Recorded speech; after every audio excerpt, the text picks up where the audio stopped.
தமிழ்குமரனின் பணிவான வணக்கங்கள். வன்னியர் புராணம் பற்றிய சிறுகுறிப்பு. இந்து மதத்தில் 18 புராணங்களில் வன்னிய புராணம் ஒன்றாகும். வன்னிய புராணம் என்பது ஸ்ரீ வீர உத்திர மகாராஜனின் தோன்றலை பற்றி கூறுவதாகும். இந்த புராணத்தில் வரும் அனைத்து செய்திகளும் சீர்காழி அருகே உள்ள வைத்தீஸ்வரன் கோவிலில் உள்ள கல்வெட்டில் காணப்படுகிறது. துர்வாச முனிவருக்கும் கஜமுகிக்கும் 2 அசுர குழந்தைகள் பிறந்தனர். அவர்களின் பெயர் வில்வலன் மற்றும் வாதாபி. வில்வலனும் வாதாபியும் அகத்திய முனிவரை துன்புறுத்த ஆரம்பித்தனர். அதனால் கோபமடைந்த அகத்திய முனிவர் வில்வலனை வழங்கிவிட்டார்.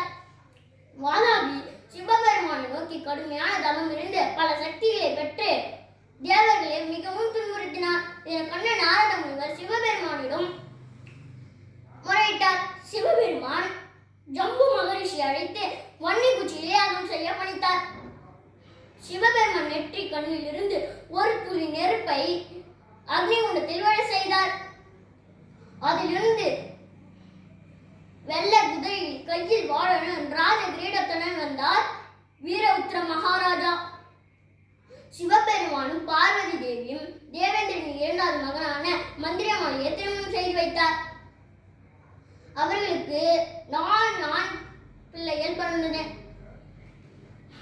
கிருஷ்ணவன்னியர், பிரம்மவன்னியர், அக்னிவன்னியர், சம்புவன்னியர். காந்த சுசிலா என்னும் துறவியின் மகளான இந்திராணி, நாரணி, சுந்தரி, சுமங்கலி அவரை திருமணம் செய்து வைத்தனர்.